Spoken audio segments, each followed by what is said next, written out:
It's time for a reality check. We're here to deconstruct health and fitness trends and provide tangible advice so you can become 1% better with each choice starting today. Welcome back to Reality Check. We are your hosts, Jess and Jill, and it's been a while since we've had a guest on the podcast. So today's the day, and I think you guys are absolutely going to love this episode because this is just a fellow coach in the space that I think on the front end, if you looked at my social media and his, you would think that we don't agree on anything in life whatsoever, probably. But truly, and fortunately, we have obviously mutual respect for each other. But fortunately, once we get down into the weeds of things, we really are on the same path, same mission on how we want to help people and just simplifying health and fitness for people as much as possible. But I would love for you to give us an introduction, Aram, in terms of who you are, what you do, and just kind of how you got into the space initially. Well, thank you. Thanks both of you for having me. And I'm sorry that you're sick, but Yeah. you don't sound or look Fighting it. for my life over here. Clearly doing all right. I just love to mansplain to women all day long. That's what my expertise is. All the girlies love that, don't Love they? that. I dismiss your period symptoms. I dismiss your perimenopausal symptoms. I think everybody should just have a hysterectomy and move on. No. Yeah. I don't know why the fuck I got into women's health. If you guys know who Allie Gilbert is, she's like they call her the boner queen. So she's like the female coach who coaches nothing but men. And I'm like the male coach who coaches nothing but women. Now, I think the reason why so many men do coach women is because so many more women need coaching or want coaching, because fat loss, body transformation, body composition are generally very sensitive topics to women because of diet culture and societal size expectations and all this other psychological stuff. So I think women in general are just more body conscious. So I feel like there are more women seeking help for that type of stuff versus a guy is like, okay, cool, I can eat a little bit better, I can start lifting a little bit more, and all of a sudden things start happening. It's just an easier fix most of the time. And let's say, for example, they're dealing with hormone issues. Once we go through andropause, which happens really fucking early in our life, that's it. Testicles are off, TRT is coming in.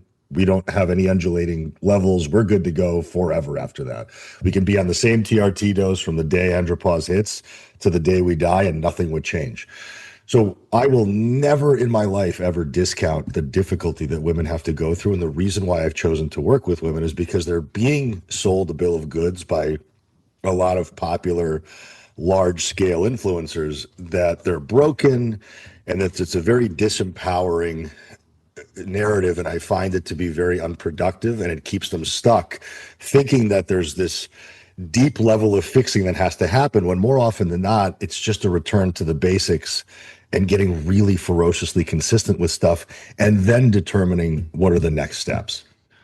Yeah. No, I think that's great. And I think over time through coaching and likely just sharing my own story, I think lived experience obviously takes things to another level, right? Where I went through what I went through, and it was debilitating in my hormone journey and experience. And I did lose a shit ton of weight very early on in my protocol, but I was just blasting my body with whole foods. I was being mindful of my stress. I was sleeping. I was getting enough calories, right? So like at its core, I was still doing those things. But I think on the front end, the difference is you're like, hey, no matter what these problems are, these are the things that you still have to do, right? And for me, I think I just acknowledge it on the front end a little bit differently of like, I know you have these problems and this is how I can help you. The problem is that obviously there are a lot of, putting this in air quotes, functional practitioners that heavily rely on labs, or they think that you need all of this craziness.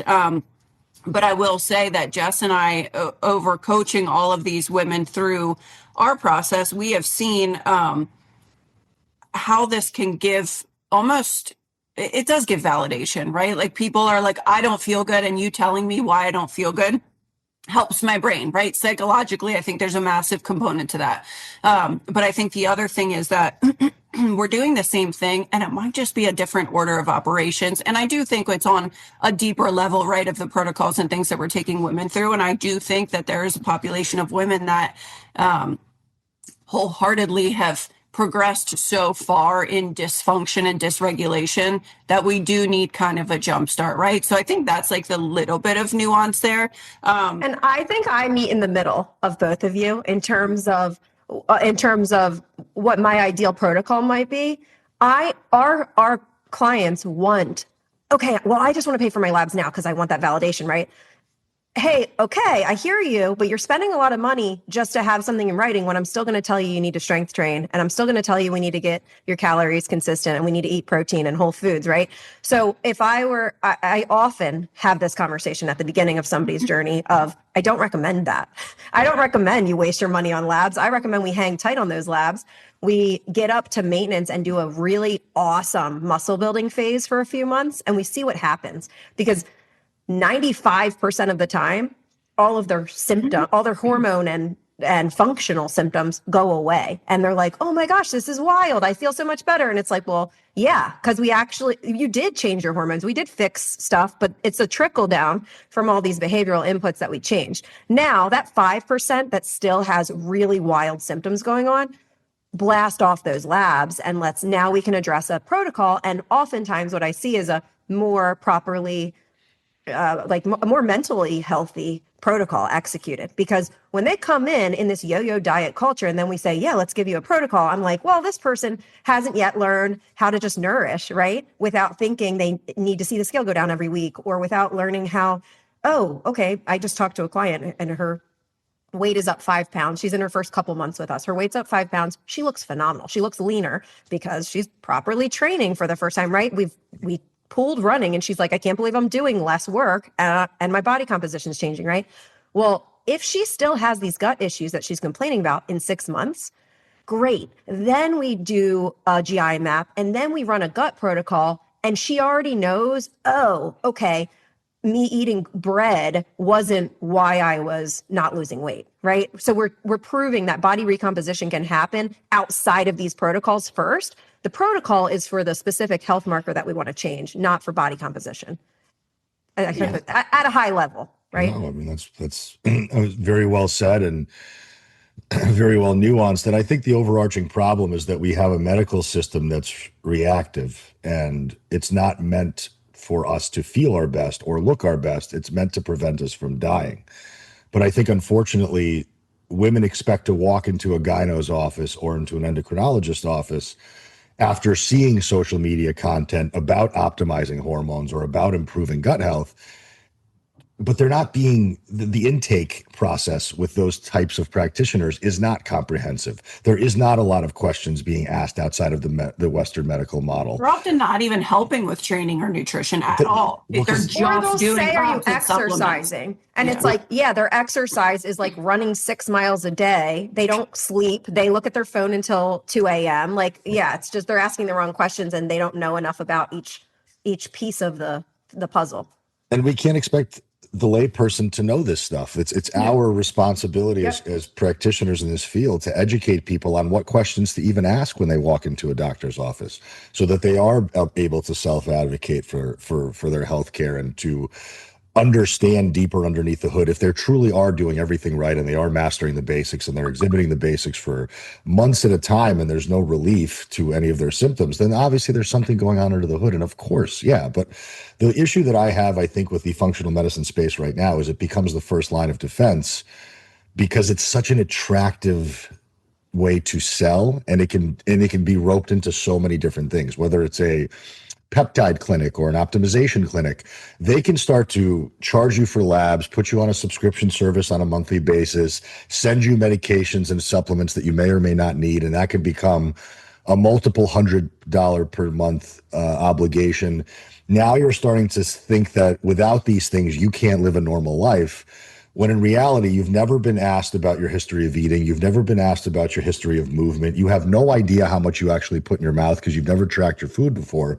Yeah. So I think before we start getting down this very complex and very muddy rabbit hole of what's going on inside my trillion bacteria-filled stomach, and what's going on with my very complicated endocrine system, where if I pull one lever, then 6 other levers start to move as the cascade of that.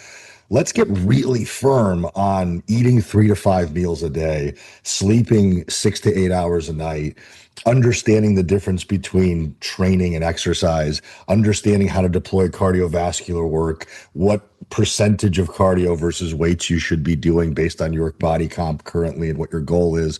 All of these very simple 30,000 foot view basics that I think people overlook because there's such a incentive to put functional medicine on the forefront, because there's such a heavy financial incentive.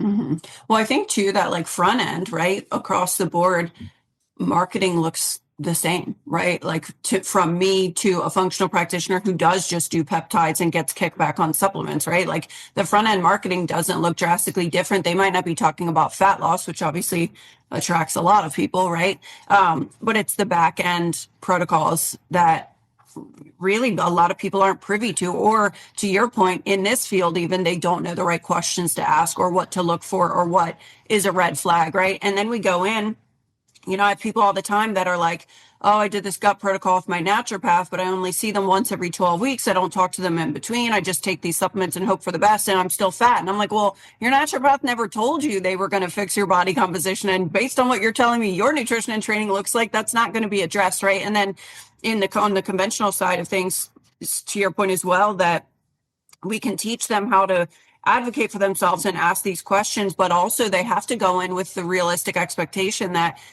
you're not going to ask an electrician to come to your house and do your plumbing, right? You can't go to this doctor and expect them to answer certain questions. Now, a responsible practitioner or physician will say, I don't know the answer, or I don't have the answer, but I'll get it for you, right? Shocker, I know. That is one of the other big problems, right? They're going in begging and saying, I can't lose weight, and their doctor's telling them to lose 1,200 calories, and this is a trusted provider, so they listen. And it does create these further issues. So I think I think that's why I love doing what I do and being able to give functional health and testing. I'm like, cool, I'll give you all of these pieces of the puzzle, but we're still going to do it this way. We still have to do these other things first.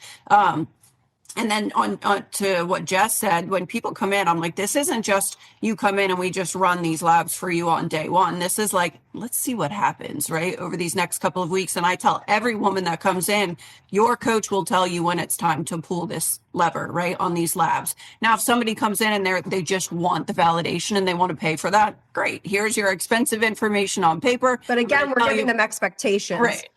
Yeah. So I'll tell you what I see, but.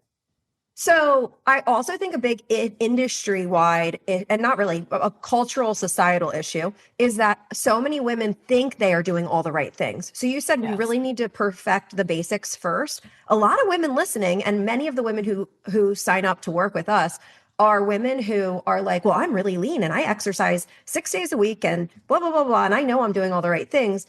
And they are generally not the typical standard American diet. They tend to be over restricting. They're eating nutrient dense, but at very low calories, or they came from like the Optivia dysfunction, or they've been on Ozempic for however many years and they're losing their hair and they're losing their cycle at this point. So they're doing this really restrictive stuff, thinking they're doing the right things, which is why they say, no, I just need functional answers. I know how to eat healthy. I know how to exercise. Or I just need nutrition. I don't need training. And I'm like, oh, let me put my head to the wall. And then, so a lot of it is not selling, but hey, I need you to blindly trust me for like 2 months as I have you train completely different than you've ever trained in your life. As I tell you to eat more food to nourish the amount of freaking activity that you get at those 6 workouts a day. And then they start to unwind these prior beliefs that they had as they see it work on themselves. They're not going to believe us until they see it for themselves. But if we can logically communicate to them the whys behind it, I think that's a big disconnect. Is a lot of women, the reason that Jill's marketing is great is because people are like, oh no, I already know how to do that stuff. I just need the functional side. And then when we start to show them, hey, your training actually wasn't optimal, your eating actually wasn't optimal, we start to unwind this dysfunction around feeling the need to restrict all the time. We have women who are like, oh my gosh, I came to you for a physique change and I never knew I could feel free like this and like enjoy ice cream with my kids sometimes. And it's like, oh, those are the biggest wins, that your life is better. And that's not what you signed up with us for. That's what we try to get out of our time with our clients. I typically won't really want to dig down into what somebody's overarching most important goal is. And when I understand that, everything becomes very clear as far as protocols are concerned. But I think the problem is that people don't respect where they're at, or they don't understand where they're at, right? Give me a woman who's 40% body fat who doesn't leave the couch. Is she a functional medicine case? No. I mean, let's eat some fucking vegetables, some fruit, some protein. Let's move a little bit. Go for a walk. We'll be down 20 pounds in the next month because you have so much of it to lose. You give me a woman who's 20% body fat, who's got visible shoulder striations and visible abs, and who's doing 6 days of training on the lowest amount of food possible. I said, sure, you can keep doing that. And now you have no gap of opportunity whatsoever, right? Because if you're eating very little and training a lot, where are you going to go? You can't eat less and train more because you don't have those levers left to pull. Yeah. So what would happen if we fed you a little bit more, but kept activity the same, since we can't take that away from you because that'll psychologically be damaging to you. So then we pull that food lever, we give you a little bit, and then we watch, and we just hope that we can mitigate the scale freakouts that will occur, because inevitably if you start eating more between stomach contents and glycogen storage, you're going to gain scale weight, not fat. So that person has to be able to accept that, hey, for this period of time, I may feel fluffier, which is my favorite word in the English language, which we all have used to describe ourselves and how we look. It's a very easy word to use because fluffy is not fat, but it's not quite where I want to be. Like, I was fluffy all of December because I decided to eat like a fucking asshole. Yeah. And I put on 5 pounds, not meaningful differences in body composition, but I know what my normal is. I know what my status quo is. I was not happy with what I saw in the mirror, but I have a very strict and easy reason why I decided to eat chips on the couch every night for 6 weeks. Yeah. But I think a lot of people, again, we have to understand what category they're falling in. Are they your average American woman that we see at Walmart? Okay, cool. Like, those are basics problems. We're coaching them very different than we're coaching this other population. Completely. And we coach all of them. Like, we have women who work with us on that whole span, but yeah, it's a completely different approach. And you have to be able to communicate to them very clear expectations, because the woman that comes to me at 18 or 20% body fat, I'm going to ask her right away, the fuck are you trying to get leaner for? Like, I get it. Like, I'm not going to poo-poo your aesthetic goals. Yeah. But let's be honest. Are you willing to give up ice cream cones with your kids on a random basis? Are you willing to give up coffee with your girlfriend when she comes into town? Do you want to train more? Do you want to train harder? Do you want to add volume, sets and reps? Do you want to do even more steps and more cardio? You can do it. You can get leaner. But why? Like, you're not a bikini competitor. You're not a model. You work at a desk for 12 hours a day and then you're a full-time mom. Like, let's be very happy with where we're at, because asking for more means you're going to have to contribute more, and you may not have the bandwidth for it. And all you're doing is leading to burnout. Whereas the opposite end of that spectrum is I'm doing nothing, and the little bit of effort I do put in doesn't ever stick for more than a week. So I keep wondering why I keep going back to zero. Well, yeah. And then there is a middle ground. There is that 25 to 35% woman who is struggling with all sorts of other reasons. But even in that sense, it's still going to be, are you eating the right amount of calories, which we have to figure out based off of your body composition currently. And a lot of women are using calculators or shitbag coaches that don't know what the fuck they're talking about. So just because they report that they're doing 6 miles of running a day, and then you start to dig under the hood and realize that they're not even breaking a 13-minute mile, well, okay, cool. Your body's adapted to that. You're not burning that many calories. You don't need that much more fuel. And the reason why you're getting, gosh, you just described a client. Well, like, they're working with a running coach, coach, and the running coach is giving her 2,500 calories. Meanwhile, she's 30% body fat and overweight. It's like, you can't give this person more exogenous fuel for a body that's full of stored fuel already. So even just the concept of bioenergetics, which a lot of coaches don't understand very well, which is matching nutrition to training, that's such a lost skill set in our industry. I think it's one of the biggest flaws of the industry, truly. God. I mean, and I love that you touched on the way you approach, like, okay, if I have this woman who's working out 7 days a week, I know you're looking at the whole person, and you're looking at not just their physical health, but you're also looking at their mental health, right? I know have she's to. going to lose her mind if I tell her to stop running. So instead, I'm going to beef up her food first, right? We try to do a little balance of both, and it's always an option for the client. Hey, here's what I would do if I was writing your program from scratch and you were down for anything. Here's what I might do for you specifically. How do you feel about that? Well, I'm not really ready to stop running every day, but I could go down to 1 mile. Okay, cool. Right. Let's start there, right? So we're always like, it's this game of negotiation to get that level of balance. It's always about meeting in the middle, from that sedentary person to that balls to the wall person who needs freaking recovery. And there's plenty of people who have been, you know, who's the majority? The majority is not over-exercised and underfed. Let's be very, very clear on that. For anybody, and again, I think the majority of our client base is, because that's what we market to. Correct. That's not the majority of America, or America wouldn't be obese. No, like if like I'm talking about Walmart woman, not CrossFit woman, right? Like it depends on where, and that's one of the biggest problems I see even with women today is audit your social media content, ladies.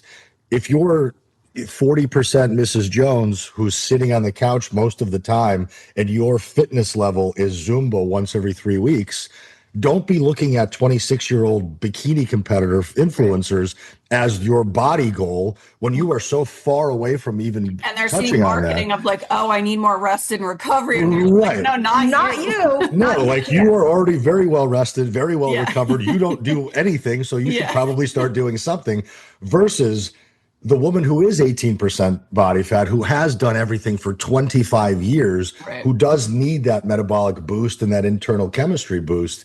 Yeah, okay, cool. Like you're the person who I'm going to say, chill the fuck out for a little while. You've been burying yourself into the ground for decades, and it's time to take your foot off the gas for a little while so your thyroid can chill out, your stomach can chill out, you can sleep, and you can enjoy life again.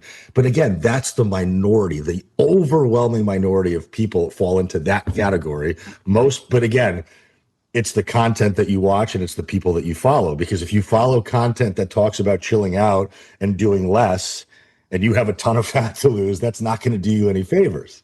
Mm-hmm. Well, and it's like, sharing your own, sharing my own health journey. I always am like, disclaimer, right? Because I don't think anybody on the planet should follow what I do because they didn't experience what I experienced. You have no idea what my activity level is versus what it was 6 months ago. You have no idea how long I've been training, what my calorie intake has been, food quality, sleep, stress, day to day, right? And there's so many different pieces of that puzzle that it's really hard to kind of like people try to put themselves in a box and it's like, you're not where they are and you should never follow what they do. Well, that's the beast of social media though. Like that's why I hate social media personally. Cause I'm like, they're not, nobody knows to ask the right questions because they're already doing the wrong stuff and think they're doing all the right things. Right. It's just like, and that's the hard part. And I always want to be able to empathize with people who tell me like, I'm doing everything right. And then I kind of just sit back and I look, and I don't want to be. They're working really hard. They're working really hard. I don't doubt that. But if you're driving 100 miles an hour away from your destination, I don't care how fast you drive, you're still going the wrong way. Yeah. So it's great that you're driving fast and your car is really awesome, but you're not going in the right direction. So let's at least switch you into the right direction and go as slow as fucking possible. I don't care. Speed is irrelevant to me. Direction means everything. And that starts with understanding, where am I? Who am I? What am I doing? And don't be susceptible to listening to all of these influencers that have 3-4 million followers, who have 97 different coupon codes on their fucking link tree, or peptides and whatever else. And then now we even have doctors like the Mary Claire Havers of the world and the Stacey Sims of the world who are pitching their own supplements as medical professionals, which is completely immoral and essentially against the Hippocratic Oath. And it's just, I look at it and I'm like, here's a woman who claims to be a pioneer for women's health, and she's wearing a weighted vest in front of 67 different supplements with her own name on it. And that's what women believe to be as healthcare now, as opposed to me, who's like, hey, did you ever stop to track any of your food before you made the claim that you're eating 1,200 calories? Right. When you're visibly at 35% body fat? Well, my doctor gaslit me. I'm like, no, your doctor asked you a question that you didn't have an answer to because you've never put food on a scale. You don't know how much 6 ounces of chicken looks like. You don't know how much rice you eat. You have no idea how many grams of carbs or fats you consume. So please don't tell me that you're eating only 1,200 calories because you don't look like that from 1,200 calories. Right. I know that because I've coached enough women in my life, and I also have a brain that works decently well. It doesn't require a ton of education to know that without doing this, putting stuff in your mouth, you don't get bigger. It doesn't work like that. It can't. But also that doesn't feel good. So our way of, I'm sure yours as well, our way of communicating that to the client is through data, right? Hey, we're going to let the data speak for itself. And then we're going to see trends. Oh my gosh, wow, you feel like you're eating more and you're losing weight? Huh. We know that they're not eating more. They're eating less if they're losing weight. Volume. To them, oh my gosh, it feels like so much more because all this time, perhaps they were really restricting hard Monday through Wednesday. And then they eat way more calorically, but it doesn't take as much space up in their stomach because it's processed food, right? So they're eating six protein bars a day. But they feel like they've been dieting this whole time, right? So saying that is so invalid. I feel like women who are listening are going to be like, but I really was eating very little because they really believed that until they got that data. So we're all about, and as you are, I know, we're always about bringing them back to the data too. Even in the, okay, I feel fluffy. All right, well, what do your inches show us? Yeah. Again, to the psychological component. That's metabolically great. Yeah, the psychological component of that too is that sometimes we experience this with clients all the time, as I'm sure you do, where they're like, they're in a deficit with us, right? And they're not seeing progress. But I'm like, you're mentally dieting because what your diary says is not what you are reporting to me. And there is still a disconnect from, I think I'm dieting. I think I'm only eating this many calories, but you just told me what you did on Saturday and that you couldn't track or that XYZ happened. So that's fine, right? There's no judgment on that. I have to bring your awareness into play here, but that is generally what, if that's happening now in real time with a coach, with tracking your food, what do we think was happening when those other variables weren't present, right? When there was no coach checking in every week, like you psychologically, they believe it to their core, right? They're not lying. I never think anybody's lying. They genuinely at their core are like, I am restricting my food, but they like almost block out the moments that they don't track because and then when I have a consult with them, they're like, well, sometimes I think like, what's the point? I might as well eat whatever I want because when I was dieting, it wasn't working. And I'm like, okay, bingo. How often are we talking about that happening now? Right. Because realistically, that's for a lot of women once a week minimum. Every weekend. Right. Yeah. So that's really the other difference too. This client who I absolutely adore. She is wonderful. But she was like, what the heck? The only time I really lost weight and kept it off was like, and we were coaching through this entire thing this summer when I was really sick. And I was like, let's look at your deficit versus when you were sick. You ate less during your deficit. That's why you put yourself in a deficit when you were sick because you weren't hungry. And the other time you thought you were in a deficit, every weekend you had activities with your girls where you went away and you ate out at restaurants and you sort of estimated and then didn't track really. That's just because you weren't in a deficit. It's not because you were sick. Like, if we ever wanted hard evidence that calorie deficits are real and they work, look no further than Ozempic. Yeah. Oh, yeah. Right. I mean, GLP-1s are our clearest proof that deficits work. Now, people are going to argue, well, my inflammation improved and that's why I lost weight, or my insulin resistance got better, which is why I lost weight. It's like, no, your insulin resistance got better because you lost weight. Stopped overeating. Now, there are biochemical things happening behind the scenes with these types of agents that are improving pathological blood work for sure. I also think that takes a significant amount of time. Like I have seen labs on women who are on GLP and generally they're not on a higher dose, which fortunately or unfortunately, I guess some women have learned the lesson of insurance prescribed medications and GLP does not typically bode well because it's like increased dose, even if it doesn't need to be. And then they have all these side effects and that's a whole nother conversation. But even though they're microdosing, I've seen the labs of a woman who's been on a GLP for months to years and there's not really me. Yes, but I'm saying it's not always a major difference. Yeah. I went on tirzepatide. I did like I was supposed to be with the nurse practitioner that I got it from. I was supposed to be on it for 12 weeks. I stopped after 5 weeks. It was the easiest deficit of my entire life at the lowest freaking dose. Why did you stop? So, well, and I wanted to say I started because I had gestational diabetes with my second pregnancy, and I kept having high blood sugar after I delivered. This was now 2 years after, and I still had high blood sugar. Okay. It did not reduce my high blood sugar, but you bet your ass, I was the easiest deficit of my entire life. I lost a pound a week like that. The reason I went, and I was like, I don't need to be leaner. I need to build muscle at this point in my life where I'm lacking sleep from being having 2 little kids, and like I need to build muscle. So I stopped.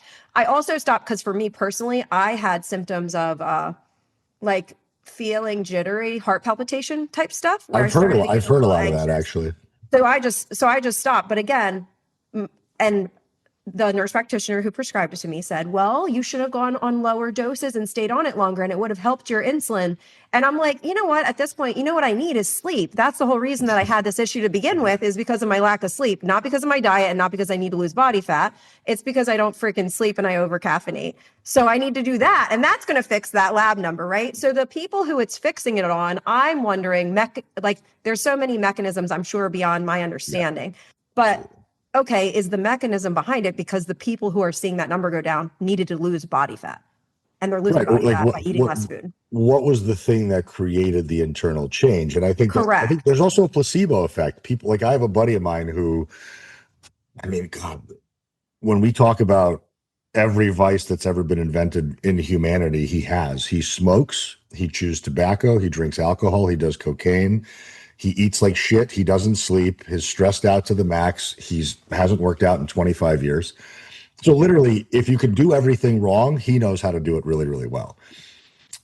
Recently, he did Ozempic right when it first got popular about 2-3 years ago, like when it first started really coming to market and people were talking about it. He got on, and in 6 weeks, he gained weight.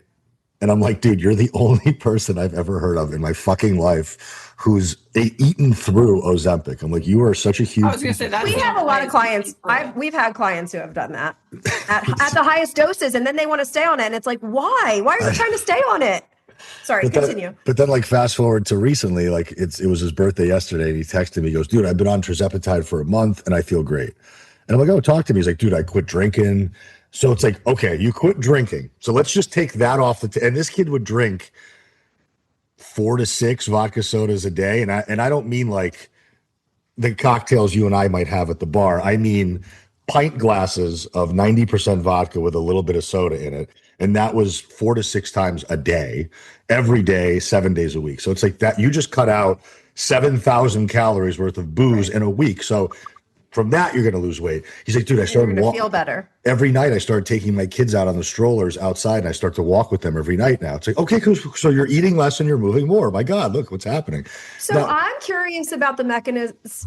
It has been explained to me, okay, that there's these other mechanisms about like breaking habits and addiction and stuff too. Yes. So it's like, okay, again, what came first? Is it the snowball of I'm starting to feel a little better about myself, so now I'm going to stop drinking? Or is there a physical mechanism that we don't know about that's saying, oh, my impulse control is a little bit better to help me stop drinking? There seems to be evidence that there is a dopamine reduction that occurs. Like you almost, and there's to the extreme effect, whereas people don't even enjoy things like sex and food anymore. Like if somebody like really enjoyed sex or really enjoyed food or really enjoyed comedy movies, they would notice that there was almost like this level of flatness to everything. It was almost like this level of built-in apathy that was occurring because of the drug, depending on the dosage. So it's certainly messing with our neurotransmitters and our dopamine signaling, but it's making our reward centers much less excitable. So it's like, I could take it or leave it. I don't give a shit. It's not that big of a deal. And even I had, like, after Jordan Syed did his experiment with GLP-1s, I'm like, fuck it, let me try that. I'm curious to see how my body will respond to it. So I bought a bottle of tirzepatide. And then after like 2 weeks of sitting on it, I'm like, I don't want to fucking blunt my appetite. I feel good. I have no problem with body composition. I know what I have to do when I want to dial it in. So why am I going to put myself through what I think to be unnecessary torture when I don't really need it? Yeah. So we talk about this a lot. My appetite, the apathy thing you talked about. So I did this in December of 2024. So 1 full year ago for 5 weeks. And that was it. And I was like, great, feel good about that deficit, want to go back to normal. the food apathy thing I relate to so much, and I've kept off what I lost during that time the whole time. And the way I would explain it is almost like I went back to my pre-pregnancy disciplined self is almost how it felt. It was like, I don't know what came first, right? The habits or the sugar cravings, but I never really had a sweet tooth in my life. And that pregnancy, again, habit wise, I'm like, yeah, I'll have Dairy Queen a little bit more than I would normally have it, whatever. After going on it, I didn't have those sweets cravings and stuff. And I felt like, oh, I can be more disciplined now if I want to go into a cut naturally anytime. However, the food apathy thing, I was talking to Jill, I'm like, I want to go into a build. And honestly, I'm just like, foods that I love. I like fruits and vegetables and all the things. I'm like, oh, I'm eating it because it's healthy. But I kind of feel like what our clients must feel like, where I'm not excited to eat it. And it was funny because just probably like a month ago, I was like, I'm going to track. Like, I tend to live at maintenance. I train to get really strong. I eat a lot of protein, but I'm happy with where I'm at physique wise. I'm living and nourishing my body. I started tracking to be in a build again. And it was funny because after like 3 days of actually fueling my body the way I would tell a client to, my appetite came back. And I was like, okay. Was it an actual thing that blunted that the apathy was there, or was it just the habit of not eating because I didn't have those cravings that I usually have all the time? So I just got used to under fueling. And then when I got my appetite back up and running, just like broke the pattern too. I broke the pattern, and I'm like, oh my gosh, I'm so hungry again, like I normally would. I know, she was I texting me, she was like, I'm starving. And I was like, thank God, because that's how I used to always be, which is funny when, like, I know for everybody that is listening to us, usually you fall on one or the other end of the spectrum, but I'm like typically like a fat kid at heart where I love food all the time. And it was very bizarre for me where I was like, okay, I'm done with this feeling now. Like, but yeah, just getting back to the habits of it. There's so many different instances watching clients go through this stuff where I'm like, okay, how much is behavioral and how much is the mechanism of the actual peptides? We don't know, but there's a lot of it that seems to be behavioral and like typical metabolic adaptation, typical calories in, calories out science. I do also want to mention another nuance. This is kind of a sharp left here, but I was just thinking about it. Like, I think for like hormones, metabolism, fatigue, right? A lot of these symptoms that these women present with are resolved through this. The one thing that I think through all of my education that I think stands really true, or where I think differently, is with the gut and with symptoms that come with that, because I really think that a lot of times, yes, fiber and water and nutrients and colors, right? Those are all important no matter what, and always going to be the first line of defense.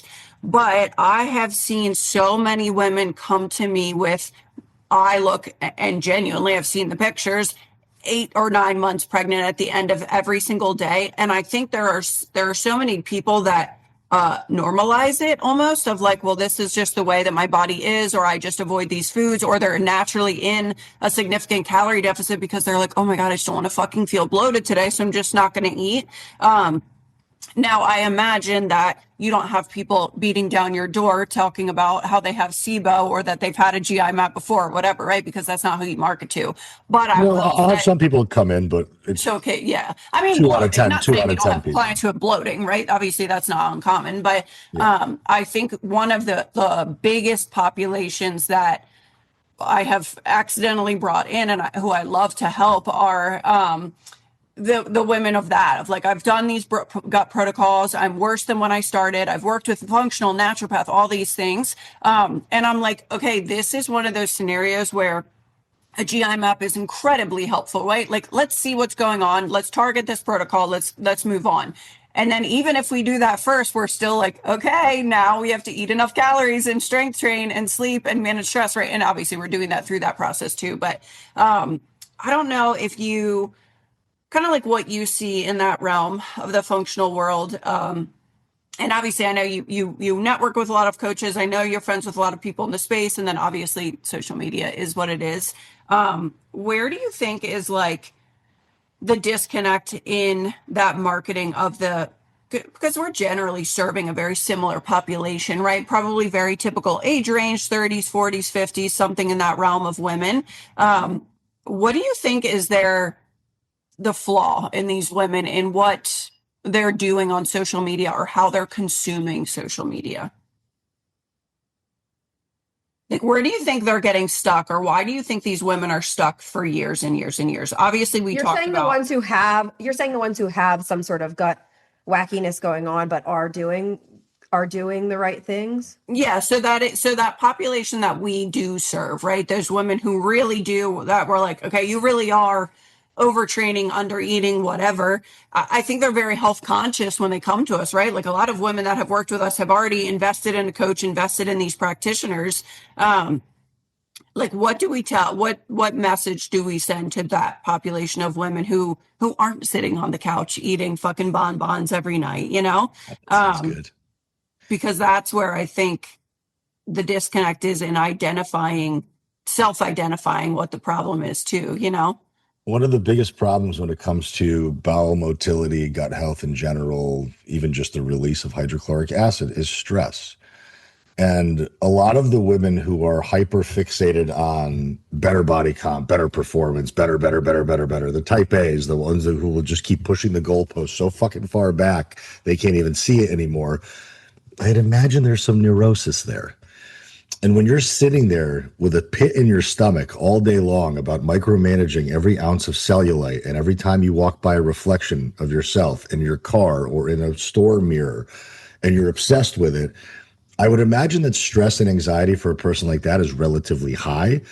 And good luck trying to fix gut issues under those types of conditions, because those people just generally run hot like that all the time. They never chill the fuck out. It's always task to task to task, thing to thing, responsibility to responsibility, coupled with over caffeination, overstimulation, constant dopamine seeking behavior. You never ever chill out. Like, I've dealt with very, very many of those types of people. And what happens to them when they go on vacation? All of them lose weight. Right. 90, or let's say they got rid of a toxic, like I was working with a woman who was having an affair. The second her affair ended and she told her husband about it, she lost 7 pounds. It's like when women get pregnant when they stop trying, because their body is like, oh, our hormones can operate because we're not in survival mode constantly. Yeah, you're not like sitting there like squeezing it. Like, it's no different than like people who have pelvic floor dysfunction. Like, women who have pelvic floor dysfunction is because they're constantly always bearing down and squeezing everything. It's like you just have to fucking chill out for a little bit. Like, you need to give the body and the mind specifically a break. And most people, they could be on point with nutrition, on point with everything, but where they don't do anything and address at all is their mental health. They don't journal, they don't talk, they don't meditate, they bottle everything up, they take everything up on their shoulders. And then they wonder why there are these anxious balls of stress all the time. And it's like, you're not going to have improved gut function and bowel motility under those conditions, because all of your blood is rushing into all of your peripheries constantly and nothing is sitting inside your stomach ever. So even just getting somebody to understand, like, am I somebody who just plows through stress, or do I need to become somebody who actually sits with stress, understands it, conceptualizes it, and then lets go of it in some meaningful, practical way to where I can actually feel better inside first, and then it'll open up all these other opportunities for me to actually heal from the inside out.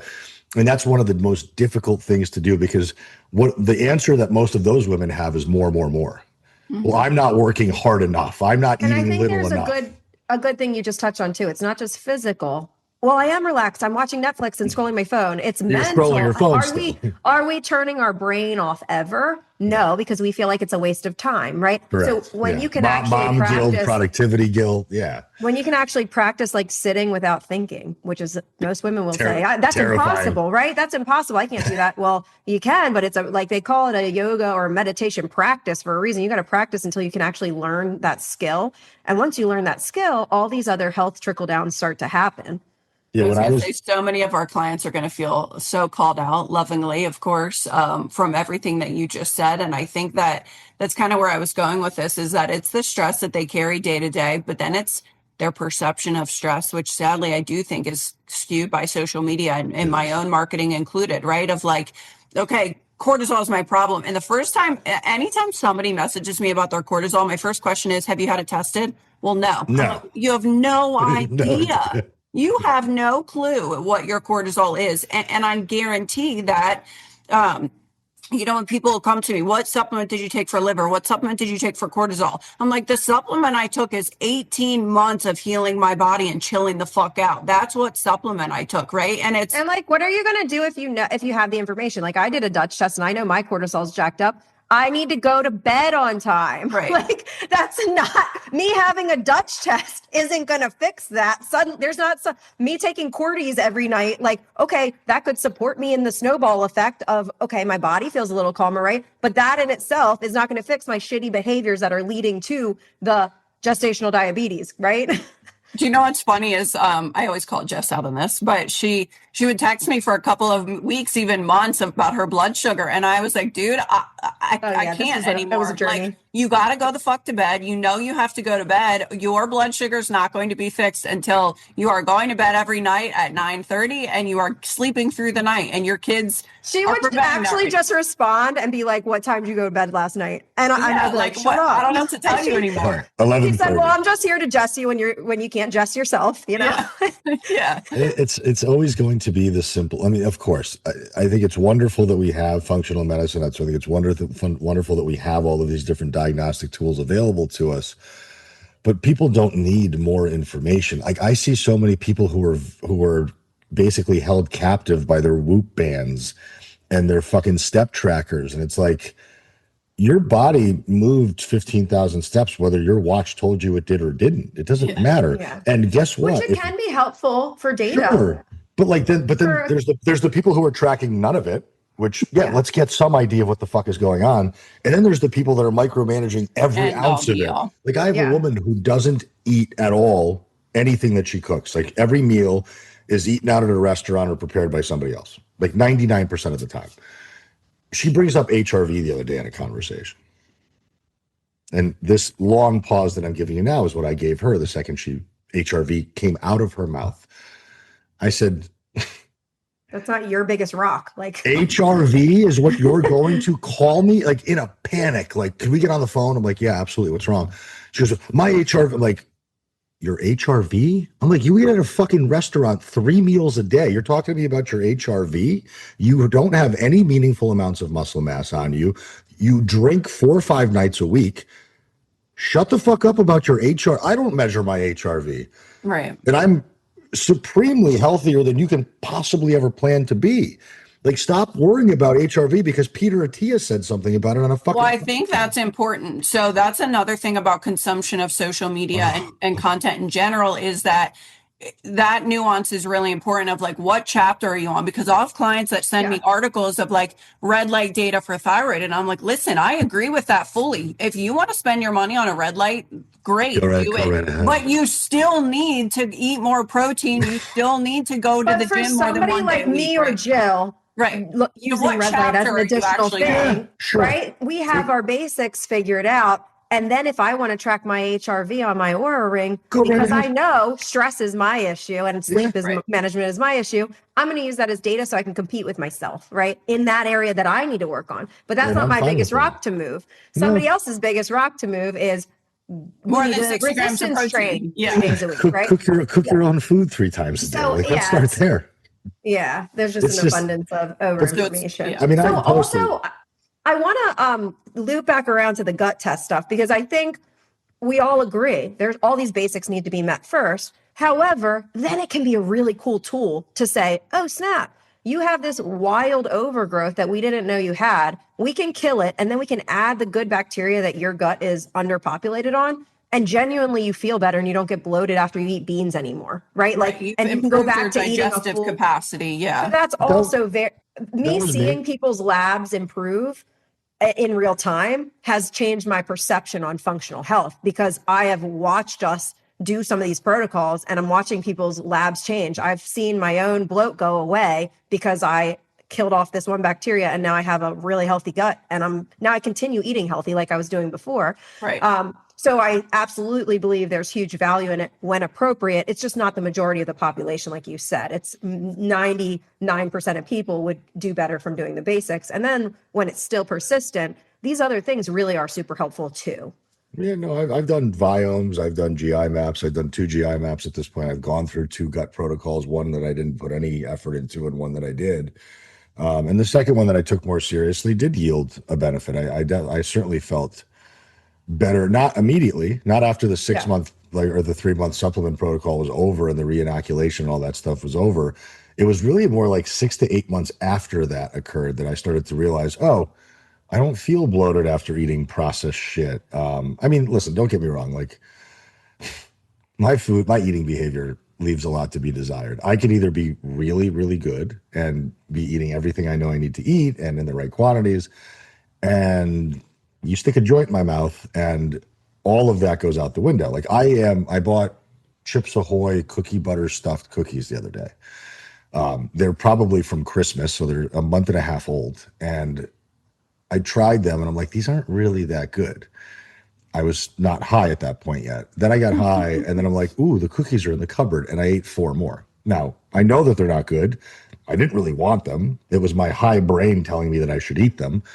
So it's even just like shit like that. It's like if you continuously overconsume on stuff that you know doesn't serve you, eventually your stomach will not cooperate very, very well. And people that eat the cleanest, so to speak, are going to have the most amount of symptoms because their stomach's not used to eating high levels of fat or high levels of oils or high levels of this. They're just not eating that kind of stuff. Whereas like you look at my buddy that I was telling you about before, who eats like trash every day. He doesn't have bowel issues.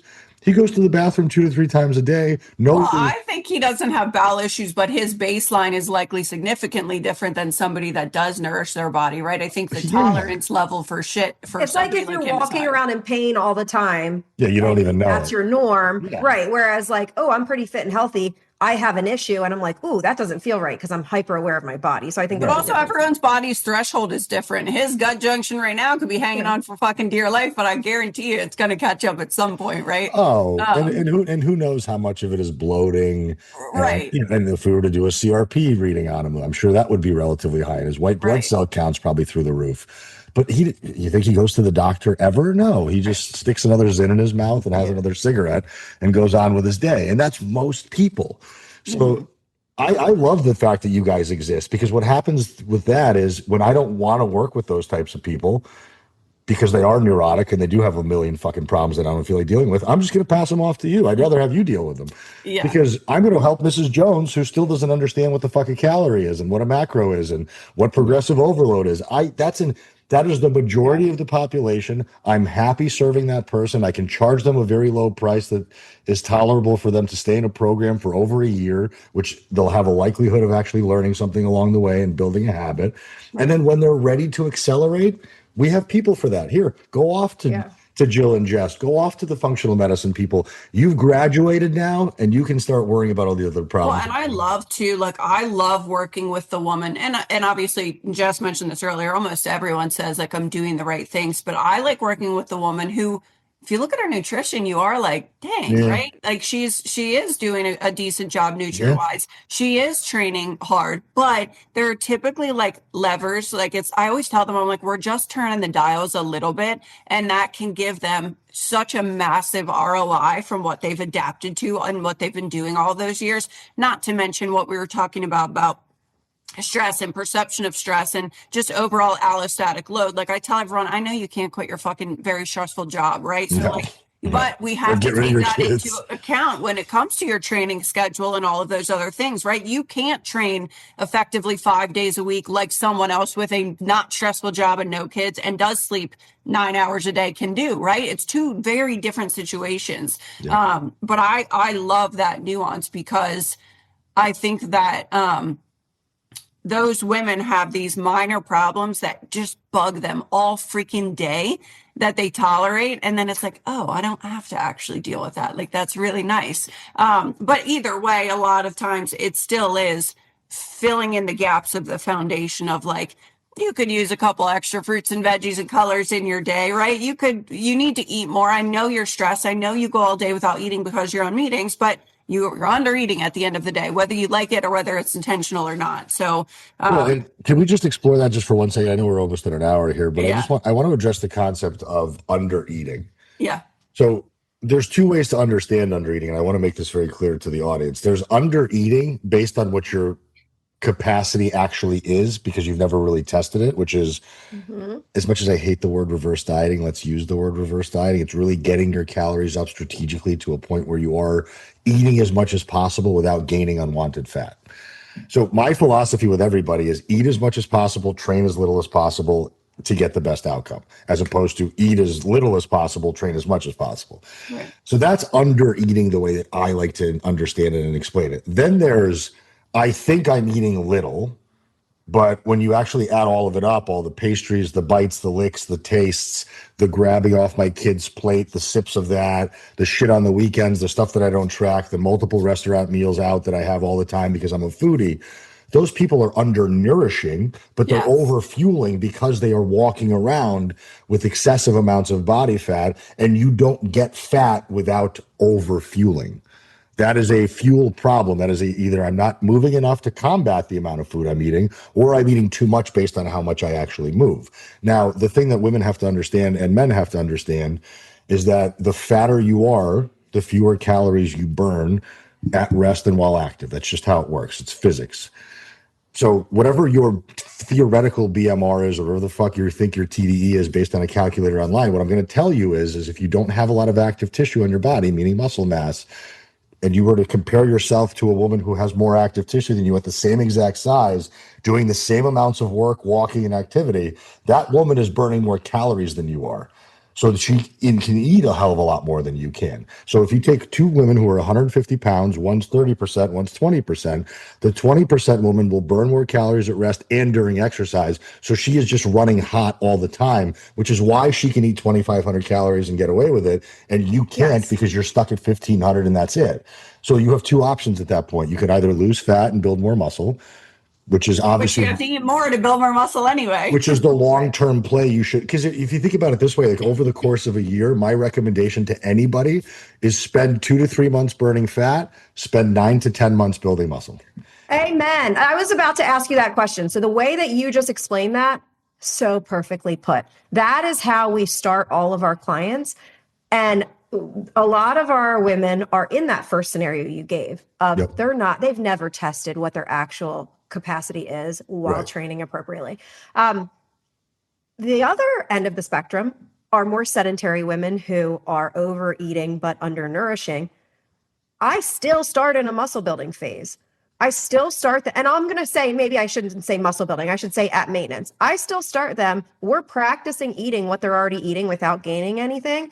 Yep. But we're training appropriately and we're eating nourishment within those amount of calories. And we're doing that for a few months to build that habit and that foundation of behaviors before then saying, okay, now we're going to diet. So yeah, metabolic adaptation wise, they absolutely could go into a diet yesterday, right? Like they could cut calories and see weight loss. However, I want to get them in a place where they know how to eat enough protein, add some fruits and veggies each day, train appropriately before we then turn that, okay, now I'm going to pull calories. And it becomes harder because you have less wiggle room to play with. So let's practice that stuff foundationally first. So typically that's our approach in either scenario as a starting line. Well, why eat less when you can just eat better? You know, Right. And often we see their inches go down because they're building muscle for the first time, right? We see that they're building muscle and losing fat in that early stage. But I was going to ask you about what's your approach with that, with the sedentary person who overeats. I always am going to try to pull the high flux lever with anybody. Is like, most people can find 30 minutes a day to exercise. I mean, I've had single mothers with 5 kids and 2 jobs who can still squeeze in 30 minutes of training a day. So for that individual, it's just based on your time allocation across the week and depending on your current body composition status, how do we want to allocate that time to lifting versus cardio? Now, I think we live in a time right now where we have this very, very impractical and dangerous message where cardio is not good and lifting is better. Well, it's not that cardio is not good and lifting is better. It's just Good that for different things. It's 2 different tools for 2 completely different jobs. It would be like comparing a broom to a dishwashing fucking liquid. It doesn't. But when we say cardio, if I tell a client, well, cardio is you're driving in the opposite direction of your goal, it's when you're complaining to me that your cardio isn't getting you the physique change that you want. necessarily. Well, and not to mention, like, there's not always going to be a physique change with cardio. Sometimes it's a cardiovascular adaptation that you should be And that's chasing. great for heart health. That's Of great for course. general health markers. But if you're telling me your goal is, oh, I want to build glutes and have a tone, Yeah, that's not going to do it. You're doing the wrong thing. No, and there's a much bigger difference between what a lot of women perceive to be cardio, which is interval-based training with no rhythmic consistency and no actual measuring tool whatsoever, or heart rate monitoring or VO2 max understanding, versus real cardio, which is relatively fucking boring, time consuming, but also wildly effective for internal and external health. So let's put it this way. I didn't do cardio for 10 years because I was camp lifting all day long. Let's be as big and as strong as possible, and let's put on all the muscle mass in the world. And for 10 years, I didn't do a drop of it. And I fell into cardio is, or steps are cardio. No, the fuck it's not. Not for me, not for how in shape I am. And I don't like that message. I hate the message that women are being sold that, like, well, as long as you get enough steps in a day, that's enough. It doesn't create a cardiovascular adaptation unless you're wildly out For of shape. physique change, it Or a is physique change. enough. Yeah. For physique change, it could be enough, depending on how what the lean person's you are starting already. point is. Yeah. So, but we have to understand that, again, it's tools for a job. And when you hear this messaging, you have to ask yourself, does this actually apply to me? Am I somebody who does too much cardio and not enough weights? Well, do I even understand what that means? What is too much? What is not enough? For most people, like if your goal is fat loss and that's the number one primary concern, I'm not going to have you lifting 4 or 5 times a week. I'm just not going to do it. Why? Because it's a waste of your energy. If your goal is to be less fat, and the way that we get there is with a deficit, I can either decrease your food or increase your activity.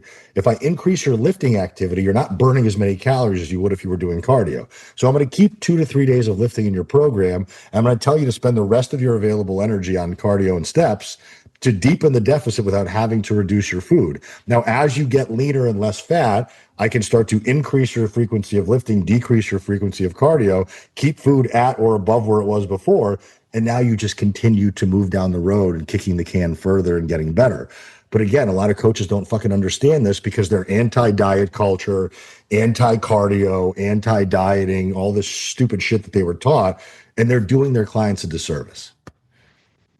Yeah, I love it. I think too that, Jess and I were talking about this recently with coaches, where I think too that they project their own history onto their clients, and it might not even be intentional, but like, I know that with my history with bodybuilding, being at 900 calories a day at one point in my life and just could not function. And like 2 hours every of 3 cardio days. a day. Yeah. That I Great tool for that job, though. Yeah, in those early stages of coaching, I did have fears about bringing people into a calorie deficit. And I'm like, okay, now as a coach, I can zoom out, I can fully disconnect and just focus on the actual science and biological process for this person and be like, hey, you're not losing at this calorie intake. We need to create a further deficit of adding activity or reducing intake. So I think And that's typically we still never go below, I would say most of my clients never below 1,400 calories. If they're more active, we can often see good results at higher calories than that. I just want to be clear, we're still never bringing them down to 1,000 calories or 900, whatever the bodybuilding experience was. I've had to do it maybe once or twice, but that's because they were like below 120 pounds. And again, those are people that I tried to dissuade away from wanting to lose fat, but I can't fight what people want. Like I can right. At the end of the day, you give them options and say, okay, here's the possible outcomes, and we don't recommend it. I don't think this is a good long-term solution for you, but if you truly want to do this and you're okay with the potential side effects of what are going to happen with this protocol, you're an autonomous being and you're the customer, so you're always right. But again, this is why we do that front end work, so that their body is responsive in this place, so that they have a better relationship with food. And because we know this deficit has a start date and an end date, and we are going back to maintenance calories very intentionally, which I think is again, we could do this all fucking day, but like women are like, I've been dieting for 10 years. Well, we know it's been on and off. I know you haven't been at 1,200 calories for 10 years or you wouldn't be talking to me. But now if we go to that calorie intake, it's okay and it's safe. And we're monitoring this data. We're looking for red flags of, do you have diet fatigue psychologically? Is your body not responding anymore to the efforts that you're putting in? Are you lacking consistency because it's too restrictive? How's your Whatever, gut right? and your hormone and your hair and your cycle? Right. Like your energy, your body sleep quality. temperature. Yeah, like are those things changing? And then we'll shift gears if that's the case. Whereas generally, obviously, someone's just dieting and dieting and dieting endlessly. So again, but we have had coaches and where, and I think all of us at some point fell in these camps where it's like, oh my gosh, my experience of tracking macros was when I was only at 1,200 calories. I was definitely way too restrictive. I didn't enjoy my life, this and that. And then I go to the other end of the spectrum of when I was training in person before I ever worked for Jill, I was like, count colors, not calories, because I've seen this dysfunctional end of it. And I don't want to say that people have to do that. Right. So we have a lot of coaches now where we're like, hey, they need to be lower than 1900. They're in a cut and they're not losing. That means they're not in a cut, right? Like you can't, just because you're able to lose at that amount now, so it's kind of similar to like the running versus lifting thing where it's like everything is in context. Everything it has to be. And good coaches know how to explain it without fear of being judged by other professionals. Because I think that's one of the biggest issues that we see on social media is that coaches are creating content to validate their own understanding so that they can get clout chase from other coaches. It's like, well, so-and-so liked my post. It's like, who gives a fuck? They're not your client. That's why I stay off of the internet, because I'm like, I hate this fear. I have this fear of being misunderstood. And I'm like, if I say something, I have to give all the context around it. And Jill's like, why? We're providing a great service on the back end. As soon as you have a real conversation with that person, you agree. We have to also train our audience to having some level of discernment. Like, if you can't look at a message and be like, that's bullshit, then you're going to be the one who spends $3,000 on bullshit you don't need and every fucking cortisol supplement that's ever been invented, and you're going to shower in ashwagandha when you get 3 hours of sleep at night. But also why I love podcasting, because we are having an actual conversation with no notes, sharing all of this context and nuance that you can't get from social media. And it is scary, right? Like I understand why people have bought before and are hesitant to buy something again or ask for help again, right? And they end up a little bit paralyzed. But at least there are platforms for us to give people this context, because I think it's incredibly important. Well, and that's why when somebody had, when I had said who are people that in the industry that you don't trust or whatever, and your name popped up, I'm like, I don't think you shouldn't trust her.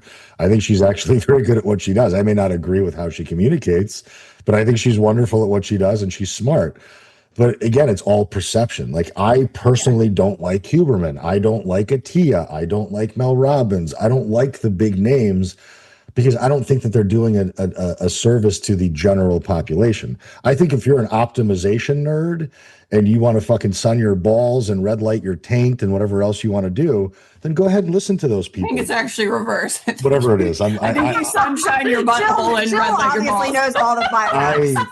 I have a red light lamp right there, and I've never been on all fours in front of it. But I'm going to try that today, though. I'll make a reel out of it. I'll do a reel. I would love. Okay, so I know we're a little past an hour. I would love to have you on another time and do a whole episode on training and programming. And Sure. when we were in person together, I recall talking to you and me and you programming differently, but in both very logical ways in my mind. I would love to do that. I feel like this whole one was about hormones and functional tests and all that. I would love to have you back, and maybe we could chat about effective programming and what to look for in a good coach in that way sometime. Sure. I mean, if you want to be bored to tears, then absolutely. I love it. Well, we won't be bored. I like to nerd out, so So I mean, listen, I think you guys are doing wonderful work. I will never ever be the person that stands in the way of what you do, because thank God you do it and I don't. I've had to use your services before, so I understand the value of them. But again, I'm not the majority. I'm the minority of people that have done it all essentially as well as possible. So I've done the GI maps and I've been on TRT since I was 31 years old. And I think and I've injected peptides and performance enhancing drugs. I've been a pincushion. I do recreational drugs. So I'm the last person to tell anybody not to try things, but understand that everything comes at a price, and also understand realistically, like I take glutamine every morning, 5 grams of it. I put it in my water. Do I think it's doing anything? Probably fucking not. But for $20 a bag that lasts me 3.5 months. It's a cherry on top. Who the fuck cares? If that's the biggest spend I have is a $22 bag of glutamine off Amazon, I don't think but I'm also not real. I'm not going to be like, well, glutamine is why I'm lean. It's like, no, I'm lean because I eat Yeah. fucking well every single day and I train 6 days a week. That's why I'm lean. It has nothing to do with the supplement protocol I take. It has nothing to do with the shit that I've injected into myself. It's ferocious discipline and consistency for 26 years. And I've never had a weight problem. Like, I was a chubby kid as a kid, but I never, after that, I was always relatively in decent shape. I've never had a food problem. I've never had a disorder. I've dieted once in my life. So I'm not your average, but I've worked with so many women over the course of the last 15 years that I've seen these things time and time and time again. And almost 99% of the time with the people that I deal with, it comes back to you're not doing anything consistently and nothing is measured.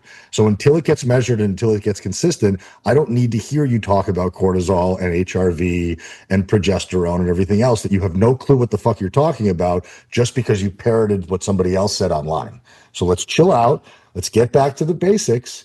Let's trust the people who are actually earning your trust versus selling you something, and understand to have some level of discernment amongst what's different between the two. That's it. Yeah. Yeah. And you can't change or fix what you don't measure. And I think that's so important, and why we have clients, we'll say, okay, first step one is audit. Like, we want to get to know you, your life, your metabolism, how your body responds to certain inputs. Then we'll say, okay, cool. You are doing X, Y, and Z. This is the next step, right? So I know you and any good coach meets clients where they're at, truly, not self-reported where they're at, what the data is actually telling us of this is where you're at right now in your life. Yeah, this was wonderful. Thanks so much for coming in. I'm glad that we are not in person with my flu activity at the moment, but I'm going to go back to bed. So I take zinc. I would be fine. yeah. No, I appreciate your insights so much. I think this conversation was long overdue. I hope you feel better. And Jess, I hope you start sleeping better. Oh, thanks. Hey, I'm on it, actually. The last month and a half, I am 2026. I'm not a big New Year's resolution person, but I feel like it was January 1st. I was like, or December 1st. I decided I am getting my shit together. And that's this year is my year of actually, rest. doing the stuff. Jess and I are going to rest and regulate in 2026. That's our resting heart rate of 48 and a blood glucose of 86. Perfect. That's what we're going for. I can assure you I'm not there now. So I'll tell you. Yeah. Awesome. We'll did check you back say in the to end of the Fi year. are 4 weeks to the beach? This is Mr. 4 weeks to the beach, guys. Yes. Yeah. Say your handles. So if I don't you're know not what other following social him, media follow him, platforms please. you're on. At 4 weeks to the beach, the number 4 is the number 2. If you're a coach and you're looking for continued education, I host an event called the Real Coaches Summit, which is coming up in April, the 26th to the 28th. Even if you're not a coach and you just want to learn from good coaches about things like PCOS and hormones and lab work and peptides and training and nutrition, all of that stuff is going to be offered. And it's in Vegas, April 26th to the 28th, realcoachessummit.com. And if you ever need anything from me, yell at me, tell me I'm an idiot or whatever else, you can DM me. I'm always answering DMs and I don't have any virtual assistants or anybody. So I handle all that messaging myself and I will take on all of your criticism. Beautiful. I love it. And I highly recommend the summit as well. I would be going if I would not be out of the country at that time. But yeah, message me too if you guys have questions. I've bought recordings of all of the previous years and I already messaged him and I was like, hey, let me get 2026 recordings too. So yeah, go follow him. We'll have you back for some training talk. And thanks so much again for hanging. Thank you. I appreciate the opportunity.